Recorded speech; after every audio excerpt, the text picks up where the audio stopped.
नमस्कार। एक बार फिर से आप सभी का बहुत बहुत स्वागत है परीक्षा वर्ल्ड के इस यूट्यूब चैनल में। दोस्तों, आज से हम ज्योग्राफी के मोस्ट एक्सपेक्टेड क्वेश्चन आंसर को पढ़ना स्टार्ट करेंगे। दोस्तों, यह जो आपकी सीरीज होगी और ज्योग्राफी यानी कि भूगोल की, यह सीरीज आपकी उत्तर प्रदेश लेखपाल की जो परीक्षा होने वाली है उसके लिए सुपर इम्पॉर्टेंट है। इसके अलावा 2022 में जो वीडियो यानी कि ग्राम विकास अधिकारी का री एग्जाम होने वाला है उसके लिए भी यह जो सीरीज है काफ़ी ज़्यादा इम्पॉर्टेंट है। इससे पहले हमने पॉलिटी की सीरीज को भी शुरू कर दिया है।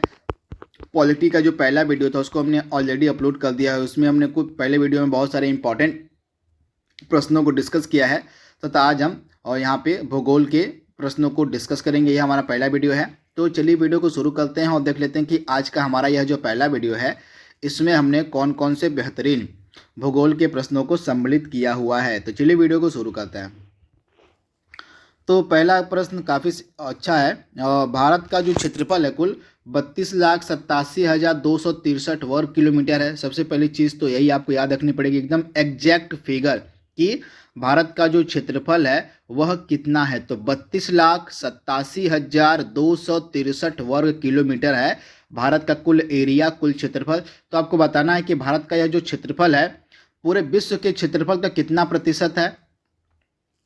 तो आप ध्यान से याद कर लीजिएगा, भारत का जो कुल एरिया है, कुल क्षेत्रफल या पूरे विश्व के क्षेत्रफल का है 2.4%। कितना? तो 2.4% है पूरे विश्व के क्षेत्रफल का। तो आप इसे याद रखिएगा। वहीं अगर हम जनसंख्या की बात करें तो पूरे विश्व की जनसंख्या का कितना प्रतिशत भारत में निवास करती हैं। तो आप ध्यान से याद कर लीजिएगा, विश्व की जनसंख्या का लगभग 17.5%। इसे आप याद रखिएगा, विश्व की जनसंख्या का लगभग 17.5% जो जनसंख्या है वह भारत में निवास करती है। तो आप इसे याद रखिएगा, यह फैक्ट भी आपसे एग्जाम में पूछा जा सकता है।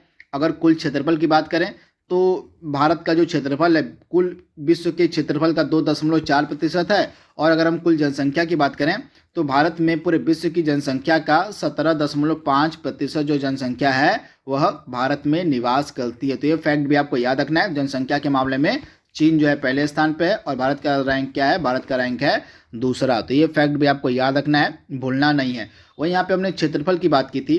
तो क्षेत्रफल की दृष्टि से भारत का विश्व में कौन सा स्थान है?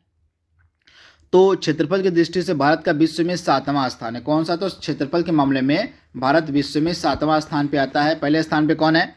पहले स्थान पे आपका रूस है, फिर कनाडा है, फिर यूएसए है, फिर चीन है, फिर ब्राज़ील है, फिर ऑस्ट्रेलिया है और ऑस्ट्रेलिया के बाद भारत का नंबर आता है। यानी कि भारत जो है और क्षेत्रफल के मामले में 7वें स्थान पर है। तो ये फैक्ट भी आपको याद रखना है, भूलना नहीं है। इसके बाद अगर हम यूपी के कॉन्टेक्स्ट में बात करें, क्योंकि यूपी लेखपाल की परीक्षा है, ये मतलब उत्तर प्रदेश की ये दोनों परीक्षाएं हैं, लेखपाल की और ग्राम विकास अधिकारी की। तो यूपी का क्षेत्रफल भी आपसे पूछा जा सकता है। तो यूपी का क्षेत्रफल वर्तमान में कितना है, आपसे एग्जाम में डायरेक्टली पूछा जा सकता है यह प्रश्न। तो यूपी का क्षेत्रफल आपको मिलेगा 2,40,928 वर्ग किलोमीटर। इसे आप याद कर लीजिएगा, 2,40,928 वर्ग किलोमीटर जो होता है यह है आपका यूपी का क्षेत्रफल। तथा यह जो आपका उत्तर प्रदेश का क्षेत्रफल है पूरे भारत का कितना प्रतिशत है? तो पूरे भारत का है आपका 7.33%। तो यह फैक्ट भी आपको याद रखना है। साथ में यूपी का भी ज्योग्राफी आपको पता होनी चाहिए। तो आप इसे याद रखिएगा, जो उत्तर प्रदेश का क्षेत्रफल है वो 2,40,928 वर्ग किलोमीटर है, जो कि पूरे भारत के क्षेत्रफल का 7.33% है। तो ये फैक्ट भी आपको याद रखना है, भूलना नहीं है। तथा क्षेत्रफल की दृष्टि से जो उत्तर प्रदेश है उसका देश में हमारे भारत में 4था स्थान है। पहले स्थान पर राजस्थान है, फिर मध्य प्रदेश है, तीसरे पे महाराष्ट्र है और चौथे पे आपका उत्तर प्रदेश है। तो ये सारे फैक्ट आपको याद रखना है। अगला प्रश्न आपके सामने है, भारत की बांग्लादेश के साथ सबसे लंबी सीमा, मतलब कितनी सीमा लगती है, सीमा की लंबाई आपसे पूछी जा रही है।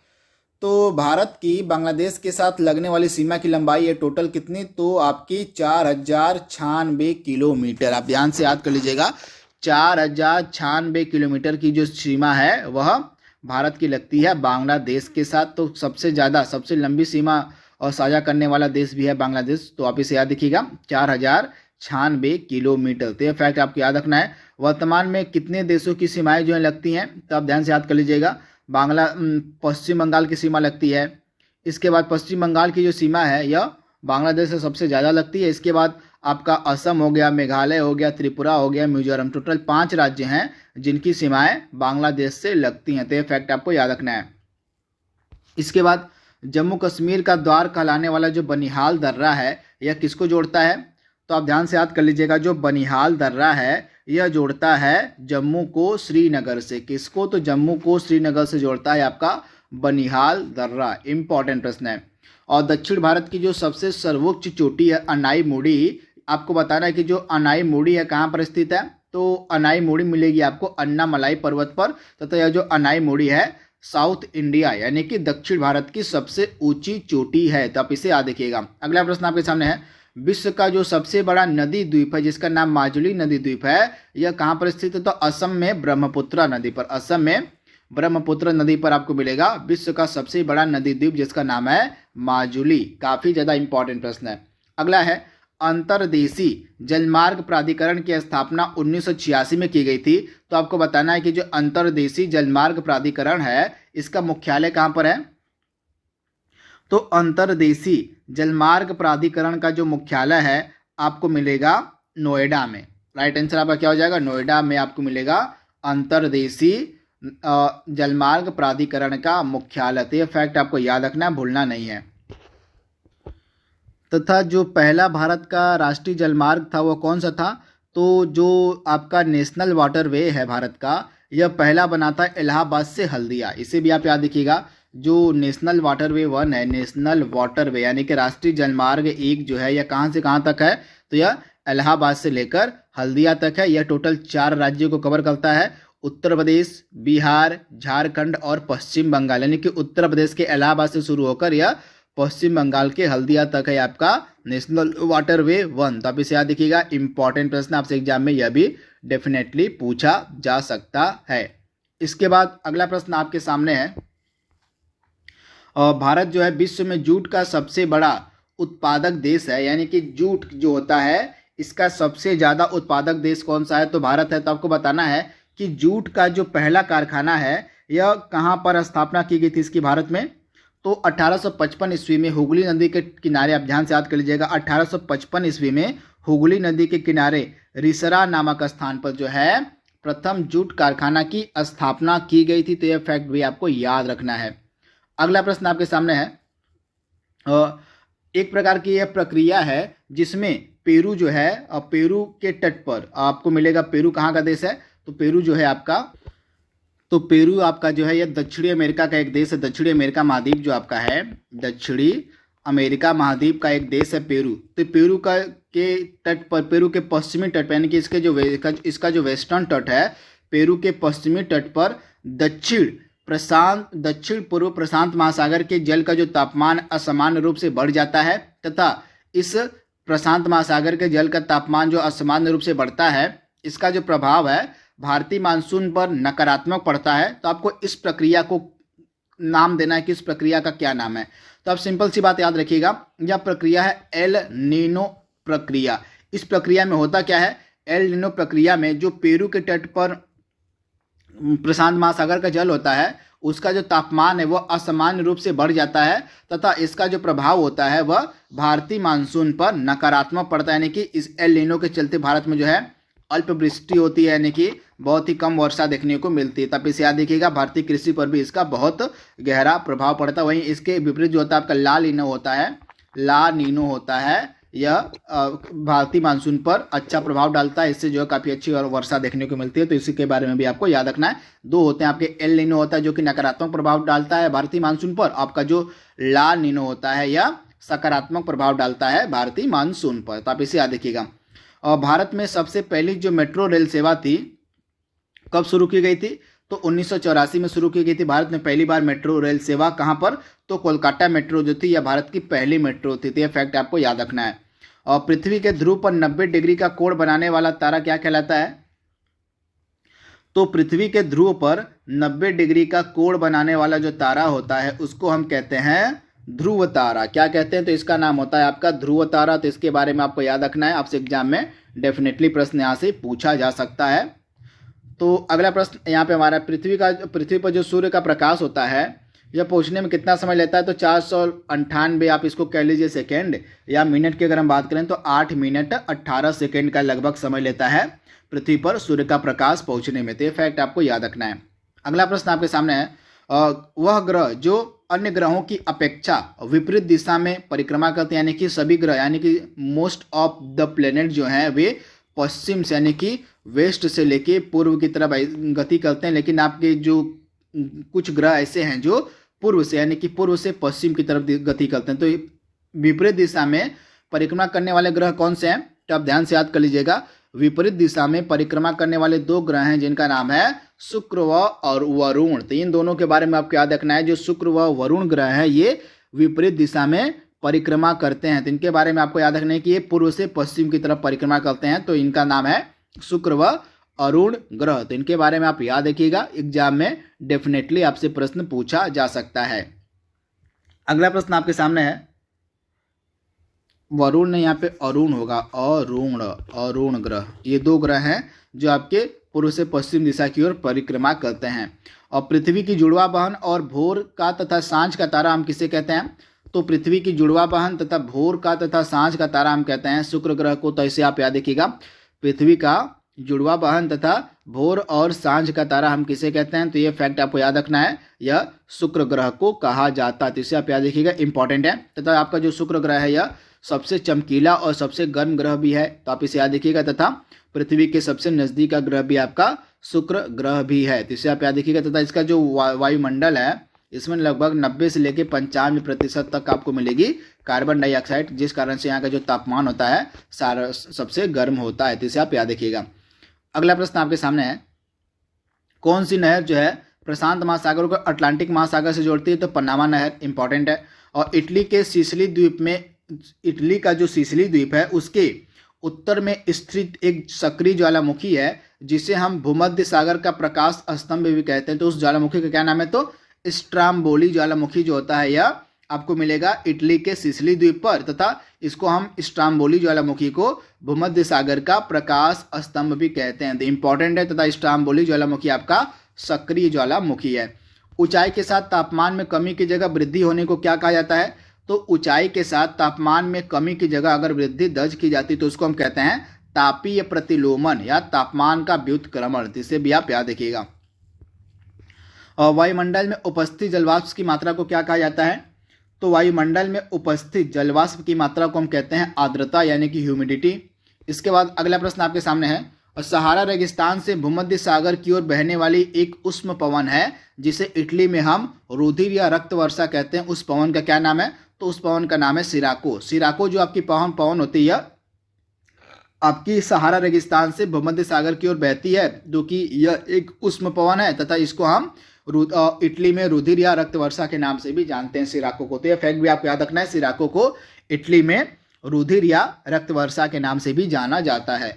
और सूर्योदय का देश तथा पूर्व का ग्रेट ब्रिटेन हम किसे कहते हैं, तो सूर्योदय का देश तथा पूर्व का ग्रेट ब्रिटेन यह कहा जाता है जापान को। तो इसके बारे में आपको याद रखना है, जापान को जो है सूर्योदय का देश तथा पूर्व का ग्रेट ब्रिटेन कहा जाता है। सागरी जल में घुले लवणों में सर्वाधिक मात्रा किसकी होती है, तो सोडियम क्लोराइड की होती है, आप इसे याद रखिएगा। सागरीय जल में घुले लवणों में सर्वाधिक मात्रा जो है सोडियम क्लोराइड की होती है। भारत का सबसे बड़ा चावल उत्पादक राज्य कौन सा है, तो पश्चिम बंगाल है, इंपॉर्टेंट है। पश्चिम बंगाल जो है यह भारत का सबसे बड़ा चावल उत्पादक राज्य है। लास्ट के 5 प्रश्न आपके सामने हैं, और भारतीय खनन व्यवसाय का बीमार बच्चा किसे कहा जाता है, तो आप ध्यान से याद कर लीजिएगा। भारतीय खनन व्यवसाय का बीमार बच्चा हम कहते हैं अभ्रक के खनन को। इंपॉर्टेंट प्रश्न, अभ्रक के खनन को जो है भारतीय खनन व्यवसाय का बीमार बच्चा कहा जाता है। भारत में वायु परिवहन की शुरुआत कब हुई थी, 1911 में भारत में वायु परिवहन सेवा की शुरुआत 1911 में हुई थी। नेशनल फर्टिलाइजर लिमिटेड का गठन कब किया गया था, 1974 में किया गया था। मसालों का बागान हम कहते हैं केरल को। और आज का लास्ट प्रश्न है, किस महाद्वीप को हम श्वेत महाद्वीप कहते हैं, तो इसको हम कहते हैं अंटार्कटिका। जो आपका महाद्वीप होता है इसको हम व्हाइट महाद्वीप या श्वेत महाद्वीप कहते हैं, क्योंकि यह जो है हर सालों भर जो है बर्फ से ढका रहता है, इसी कारण से इसको हम श्वेत महाद्वीप के नाम से भी जानते हैं। तो दोस्तों ये हमारा पहला वीडियो था भूगोल का, इसमें हमने 25 इंपॉर्टेंट प्रश्नों को कवर कर लिया है। आई होप यह वीडियो आपको पसंद आएगा, तो इसका अगला भाग हम जल्दी अपलोड करेंगे। तब तक के लिए thank you, thanks for watching, thank you. नमस्कार। एक बार फिर से आप सभी का बहुत बहुत स्वागत है परीक्षा वर्ल्ड के इस यूट्यूब चैनल में। दोस्तों, ज्योग्राफी यानी कि भूगोल की जो हम मोस्ट एक्सपेक्टेड क्वेश्चन आंसर की सीरीज चला रहे हैं आपकी उत्तर प्रदेश लेखपाल भर्ती परीक्षा के लिए, उसका जो भाग 2 है उसको आज हम कंप्लीट करेंगे। और दोस्तों, इसका जो पार्ट 1 है हमने ऑलरेडी अपलोड कर दिया है। पार्ट 1 में हमने 25 सबसे बेहतरीन प्रश्नों को डिस्कस किया था तथा अगेन पार्ट 2 में हम 25 और प्रश्नों को डिस्कस करने वाले हैं। दोस्तों, यह जो आपकी सीरीज है उत्तर प्रदेश लेखपाल भर्ती परीक्षा के लिए काफ़ी ज़्यादा महत्वपूर्ण है।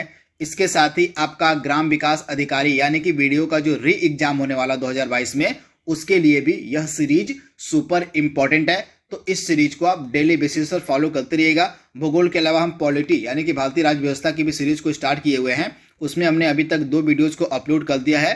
तो आप इन दोनों सीरीज को फॉलो करते रहिएगा। इसके अलावा इतिहास की भी इसी तरह की सीरीज हम स्टार्ट करेंगे, कंप्यूटर की, इसके अलावा पर्यावरण की, और भी जितने इंपॉर्टेंट आपके जीएस के सब्जेक्ट बन सकते हैं जो आपके लेखपाल में मेंशन है, उनको हम इसी तरह से कंप्लीट करवाते हुए चलेंगे जब तक आपका एग्जाम ना हो जाए। तो चलिए आज के सेशन को शुरू करते हैं और देख लेते हैं कि आज का हमारा जो भाग 2 है भूगोल का, इसमें हमने कौन कौन से बेहतरीन प्रश्नों को सम्मिलित किया हुआ है। तो पहला प्रश्न आपके सामने है, और दिन और रात की जो अवधि होती है वह कहाँ पर बराबर होती है? तो आप ध्यान से याद कर लीजिएगा।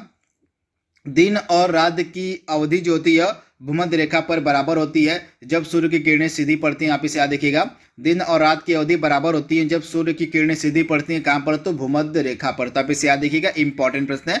भूमध्य रेखा पर जो दिन और रात की अवधि होती है वह बराबर होती है कब? जब सूर्य की किरणें सीधी पड़ती हैं। तो आप इसे याद देखिएगा। वह ग्रह जिसके दिन का मान और अक्ष का झुकाव लगभग पृथ्वी के दिन के मान और अक्ष के झुकाव के समतुल्य होता है, तो इस ग्रह का नाम है आपका मंगल ग्रह। मंगल ग्रह का जो दिन का मान है और उसके अक्ष का झुकाव है वह लगभग पृथ्वी के दिन के मान और उसके अक्ष के झुकाव के समतुल्य होता है। तो मंगल ग्रह आपका राइट आंसर हो जाएगा। आप इसे याद रखिएगा। इसके अलावा मंगल ग्रह से रिलेटेड कुछ इंपॉर्टेंट फैक्ट मैं आपको बता देता हूँ जो आपसे एग्जाम में डेफिनेटली पूछे जा सकते हैं। तो सबसे पहली चीज, इसके 2 उपग्रह आप याद रखिएगा। मंगल ग्रह के 2 उपग्रह कौन कौन से हैं? तो फोबोस और डिमोस। इनको आप नोट डाउन कर लीजिएगा, फोबोस व डिमोस। ये 2 इंपॉर्टेंट क्या है? उपग्रह हैं आपके मंगल ग्रह के। तो पहली चीज आपको ये याद रखनी है। इसके अलावा मंगल ग्रह पर एक पर्वत पाया जाता है जिसका नाम है निक्स ओलंपिया। तो आपका जो निक्स ओलंपिया पर्वत है यह माउंट एवरेस्ट से लगभग 3 गुना अधिक ऊंचा है जो आपको मिलेगा मंगल ग्रह पे। तो ये दूसरी चीज आपको याद रखनी है। इसके अलावा मंगल ग्रह को हम लाल ग्रह के नाम से भी जानते हैं। आप ध्यान से दीजिएगा, मंगल ग्रह को हम लाल ग्रह के नाम से भी जानते हैं। और इसके अलावा मंगल ग्रह और बृहस्पति ग्रह के मध्य जो एस्टेरॉइड हैं, जो क्षुद्र ग्रह हैं, उनकी पट्टी देखने को मिलती है। तो ये सारे फैक्ट आपको याद रखने हैं मंगल ग्रह से रिलेटेड। अगला प्रश्न आपके सामने है, वह जल डमरू मध्य जो अंतर्राष्ट्रीय तिथि रेखा के सर्वाधिक निकट है। तो आप ध्यान से याद कर लीजिएगा, जो आपका बेरिंग जल डमरू मध्य है यह अंतर्राष्ट्रीय तिथि रेखा के सर्वाधिक निकट है। तो आप इसे याद देखिएगा। तथा आपका जो बेरिंग जल डमरू मध्य है यह उत्तरी अमेरिका जो महाद्वीप है उसको एशिया से अलग करता है। तो आप इसे याद देखिएगा। उत्तरी अमेरिका का जो देश है अलास्का, और आपका जो एशिया है महाद्वीप उसमें आपको जो आता है रूस, उन दोनों को अलग करता है आपका बेरिंग जल डमरू मध्य। यानी कि आप सिंपल सी बात कह सकते हैं कि उत्तरी अमेरिका महाद्वीप को एशिया से अलग करता है आपका बेरिंग जल डमरू मध्य। ये फैक्ट भी आपको याद रखना है। पृथ्वी पर मौसम बदलने का कारण क्या होता है? तो पृथ्वी पर मौसम बदलने का कारण होता है पृथ्वी का सूर्य के चारों ओर चक्कर लगाना तथा अपने अक्ष पर झुकी होना। तो आप इसे याद देखिएगा। और पृथ्वी पर मौसम बदलने का कारण होता है पृथ्वी का सूर्य के चारों ओर चक्कर लगाना व अपने अक्ष पर झुकी होना। तो ये फैक्ट आप याद रखिएगा। उत्तरी गोलार्ध में वर्ष का सबसे छोटा दिन कौन सा होता है?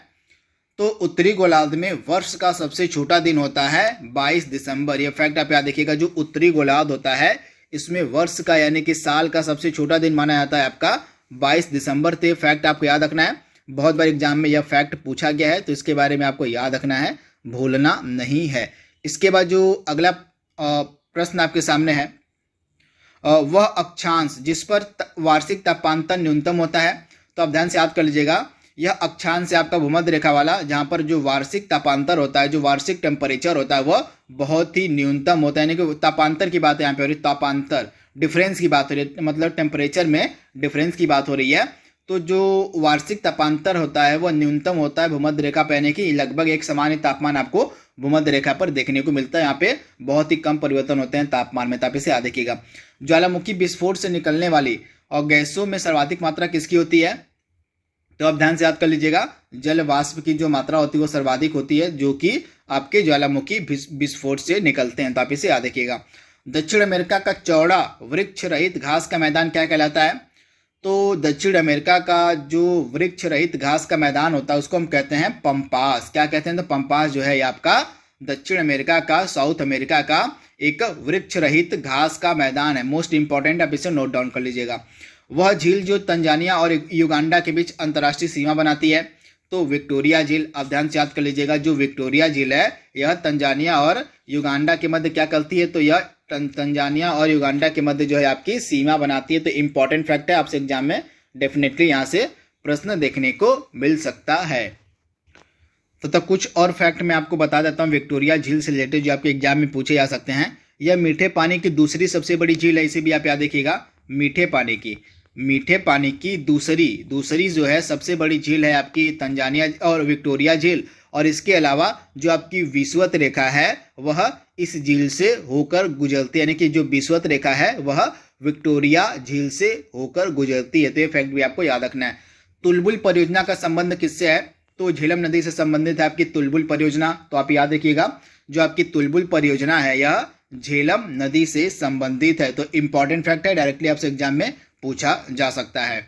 अगला प्रश्न आपके सामने है, वह राज्य जहां तपोवन विष्णुगढ़ जल विद्युत परियोजना अवस्थित है, तो यह मिलेगी उत्तराखंड में। हाल ही में आपको पता होगा यह जो परियोजना थी वह नष्ट हो गई थी। किस कारण से? तो आप कमेंट बॉक्स में बताइएगा कि किस कारण से यह जो परियोजना थी नष्ट हो गई थी।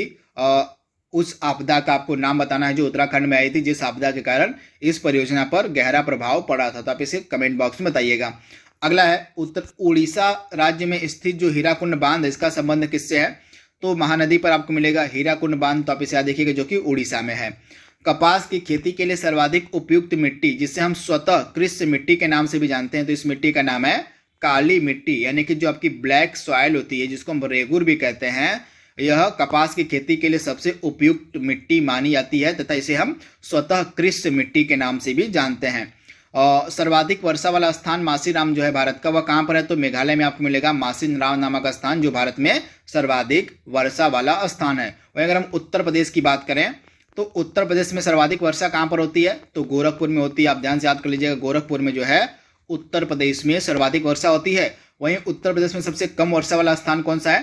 तो उत्तर प्रदेश में सबसे कम वर्षा वाला स्थान है आपका मथुरा। तो ये फैक्ट भी आपको याद रखना है, और क्योंकि आपसे जो ज्योग्राफी का प्रश्न है आपके यूपी के लेवल का भी पूछा जाएगा, क्योंकि आपका एग्जाम यूपी लेखपाल का है, यूपी वीडियो का है, तो यहाँ से प्रश्न आपको देखने को मिल सकते हैं। वहीं पूरे भारत में सबसे कम वर्षा वाला स्थान कौन सा है? तो पूरे भारत में सबसे कम वर्षा होती है लेह में। तो इसे भी आप याद रखिएगा।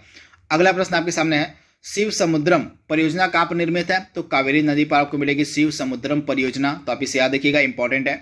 अगला प्रश्न आपके सामने है, वह हिंदू त्योहार जिसे थारू जनजाति के लोग शोक पर्व के रूप में मनाते हैं, तो इस त्योहार का नाम है दीपावली। जो आपका दीपावली का त्योहार होता है, इसको जो थारू जनजाति होती है यह शोक पर्व के रूप में मनाती है। वह भारतीय महाद्वीप जो भारत एवं श्रीलंका के मध्य स्थित है, तो भारत एवं श्रीलंका के मध्य स्थित आपका जो द्वीप है वह है रामेश्वर द्वीप। इंपॉर्टेंट है, आप ध्यान से याद कर लीजिएगा।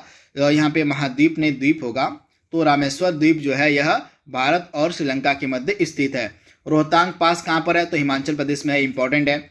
वे दो पर्वत श्रेणियां, आपको उन दो पर्वत श्रेणियों का नाम बताना है जिनके मध्य कश्मीर वैली यानी कि कश्मीर घाटी स्थित है। तो वृहत हिमालय और पीर पंजाल के मध्य आपको मिलेगी कश्मीर घाटी। इंपॉर्टेंट है। वह सीमा रेखा जो भारत और चीन की उत्तरी पूर्वी सीमा का सीमांकन करती है, तो आप ध्यान से याद कर लीजिएगा, जो मैकमोहन रेखा है यह भारत और चीन की उत्तर पूर्वी सीमा का सीमांकन करती है। तो मैकमोहन रेखा आपका राइट आंसर हो जाएगा। अगला प्रश्न आपके सामने है, वह राज्य जहां भारत का सुदूर पश्चिम जो सबसे वेस्टर्न पॉइंट है भारत का, जिसका नाम है गुहार मोती, जिसको हम गौर माता के नाम से भी जानते हैं, यह कहाँ पर स्थित है? तो यह मिलेगा आपको गुजरात में, यानी कि सबसे जो पश्चिमी बिंदु है भारत का गुहार मोती आपको मिलेगा गुजरात में। ओंज जनजाति का संबंध किससे है? तो अंडमान और निकोबार द्वीप समूह से संबंधित है आपकी ओंज जनजाति। तो इसके बारे में आपको याद रखना है। पूसा सिंधु गंगा यह किस फसल की प्रजाति है? तो यह गेहूं की एक इंपॉर्टेंट प्रजाति है, पूसा सिंधु गंगा। तो इसके बारे में आपको याद रखना है। भारत में टीन संसाधन वाला एकमात्र राज्य कौन सा है? तो छत्तीसगढ़ है, इंपॉर्टेंट है। वह शैल तंत्र जो भारत में कोयला निचयों के लिए प्रमुख है, यानी कि गोंडवाना आपका जो शैल तंत्र है यह कोयला के लिए सबसे ज़्यादा फेमस, यानी कि कोयला का जो उत्पादन है इसी शैल तंत्र से ही किया जाता है। तो गोंडवाना का संबंध आपका कोयला से हो जाएगा, काफ़ी ज़्यादा इंपॉर्टेंट है, शैल तंत्र है गोंडवाना का, इसे याद रखिएगा। आज का लास्ट प्रश्न आपके सामने है। भारत का वह राज्य जहां नामचीक नामफुक कोयला क्षेत्र अवस्थित है, तो यह जो नामचीक नामफुक कोयला क्षेत्र है आपको मिलेगा अरुणाचल प्रदेश राज्य में। तो आप इसे याद रखिएगा। तो दोस्तों यहाँ पे अगेन हमने 25 प्रश्नों को डिस्कस कर लिया है भूगोल के। आई होप यह सीरीज आपको पसंद आ रही होगी, आप इसे एंजॉय कर रहे होंगे। तो आज के लिए बस इतना ही। Thank you, thanks for watching, thank you. नमस्कार, एक बार फिर से आप सभी का बहुत बहुत स्वागत है परीक्षा वर्ल्ड के इस यूट्यूब चैनल में। दोस्तों ज्योग्राफी की जो हम इम्पॉर्टेंट क्वेश्चन आंसर की सीरीज चला रहे हैं उसका जो भाग 3 है उसको आज हम कंप्लीट करेंगे। दोस्तों यह जो आपकी सीरीज है और यह उत्तर प्रदेश लेखपाल भर्ती परीक्षा के लिए काफ़ी ज़्यादा महत्वपूर्ण है। इसके अलावा ग्राम विकास अधिकारी का जो री एग्ज़ाम होने वाला है 2022 में, उसके लिए भी यह जो सीरीज है काफ़ी ज़्यादा महत्वपूर्ण है। ज्योग्राफी के अलावा हमने भूगोल की भी सीरीज, सॉरी भूगोल नहीं है, किसको बोलते हैं हम, पॉलिटी। तो पॉलिटी की सीरीज को भी हमने शुरू किया हुआ है। इसके अलावा और साइंस की भी सीरीज को हमने शुरू कर दिया है।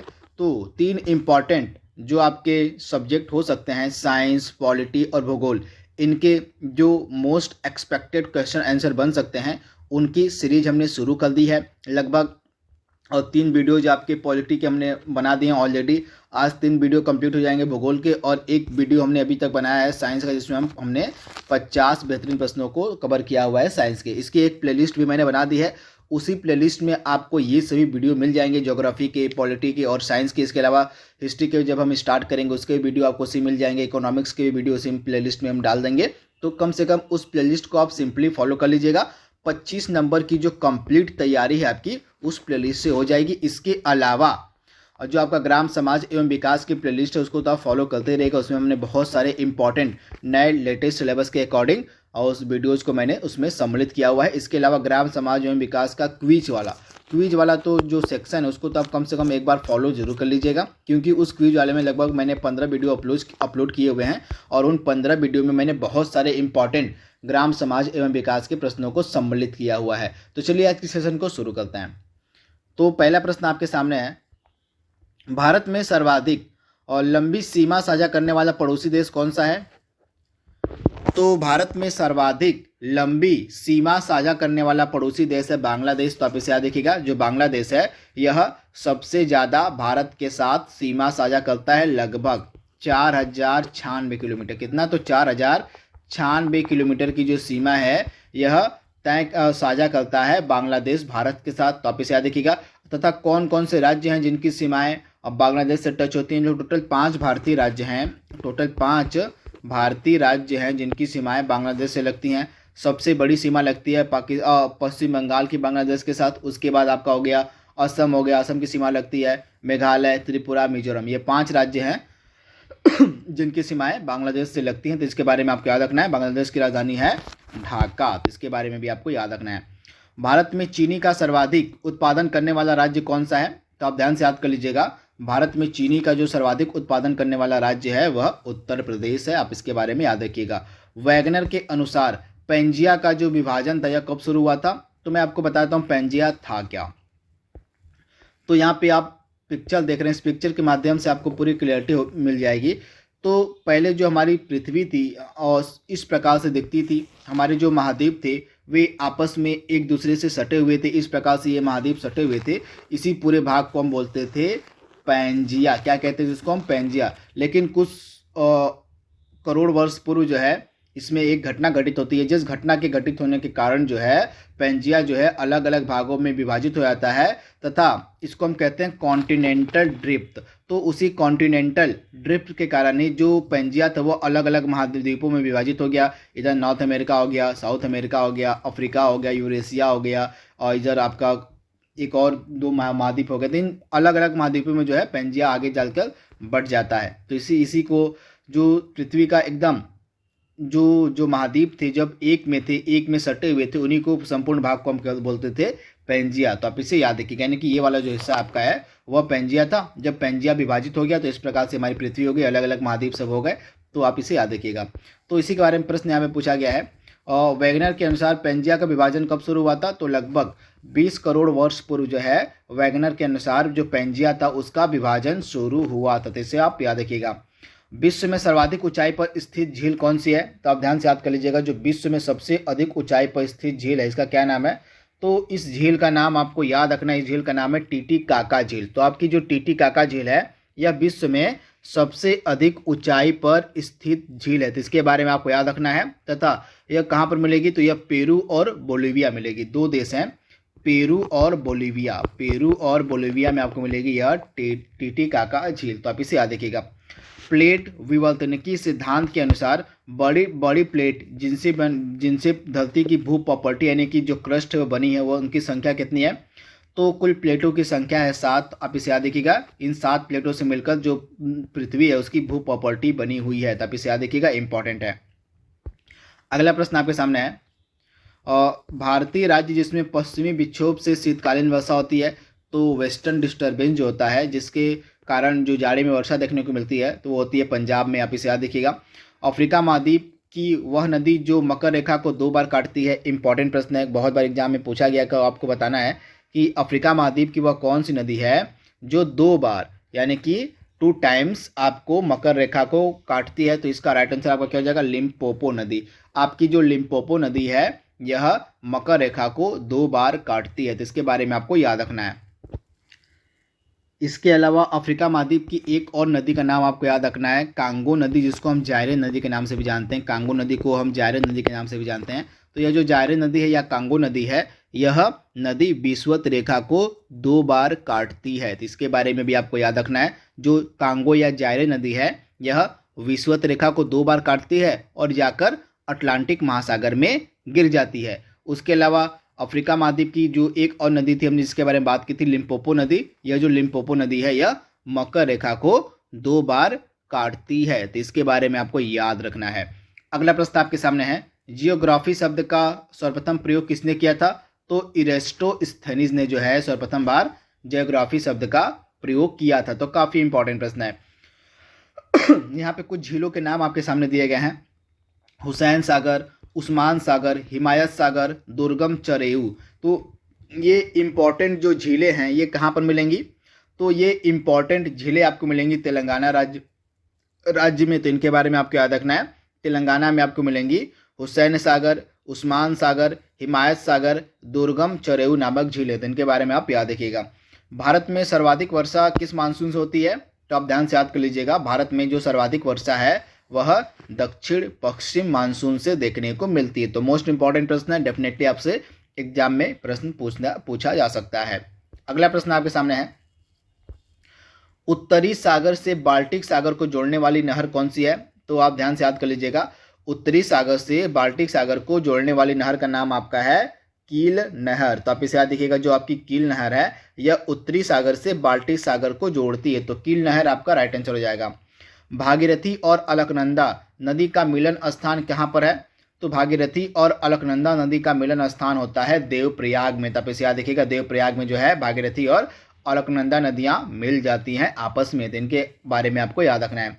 और जापान का सर्वाधिक व्यस्त समुद्री पत्तन कौन सा है? तो आप ध्यान से याद कर लीजिएगा। जापान का सर्वाधिक व्यस्त समुद्री पत्तन है योकोहामा। क्या है? तो योकोहामा जो है यह समुद्री पत्तन है जो कि जापान में स्थित है तथा यह जापान का सबसे व्यस्त सबसे बिजी समुद्री पत्तन है। दलहनी फसलों के उत्पादन हेतु आवश्यक तत्व तो कौन सा होता है? तो कोबाल्ट होता है। इंपॉर्टेंट है। ज्वालामुखी उद्गम का सर्वाधिक ज्वालामुखी उद्गम वाला भारतीय द्वीप कौन सा है? तो बैरन द्वीप जो है यह एकमात्र सक्रिय ज्वालामुखी वाला भारत में स्थित द्वीप है। तब इसे याद रखिएगा, बैरन द्वीप।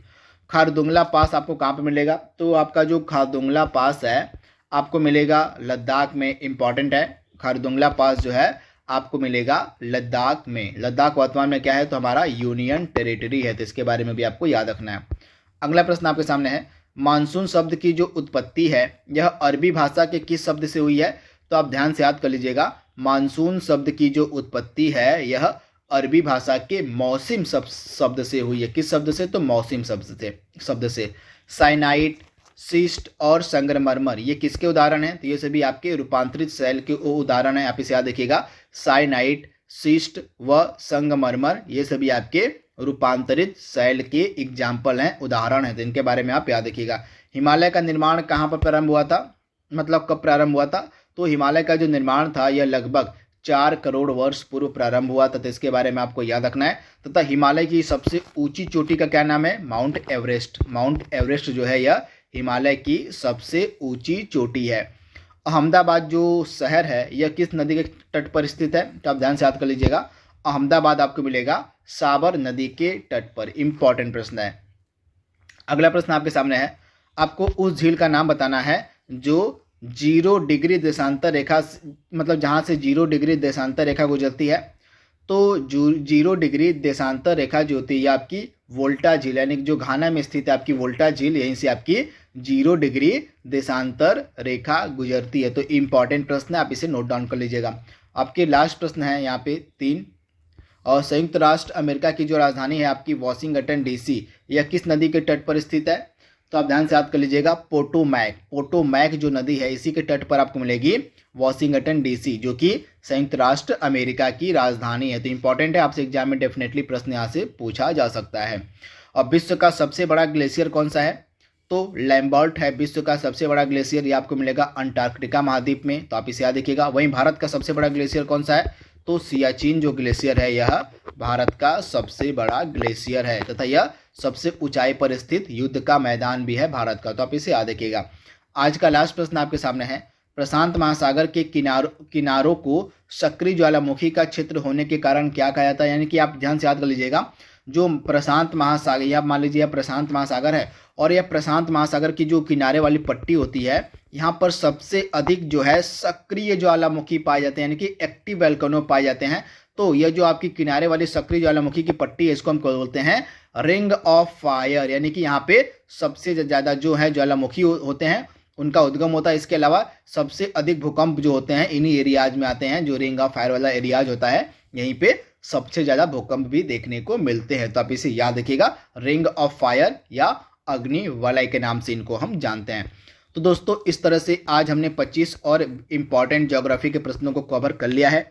आई होप यह सीरीज आपको पसंद आ रही होगी। इसकी प्लेलिस्ट मैंने बना दी है, उस प्लेलिस्ट में आपको हिस्ट्री, पॉलिटी, ज्योग्राफी, साइंस सभी के वीडियोज एक ही प्लेलिस्ट मिल जाएंगे। उस प्लेलिस्ट को अगर आप फॉलो करते हैं डेली बेसिस पर, तो आपकी 25 नंबर की जो तैयारी है वह बिल्कुल आसानी से हो जाएगी। तो इस सीरीज को आप डेली बेसिस पर फॉलो करते रहिएगा। तो आज के लिए बस इतना ही। Thank you, thanks for watching, thank you.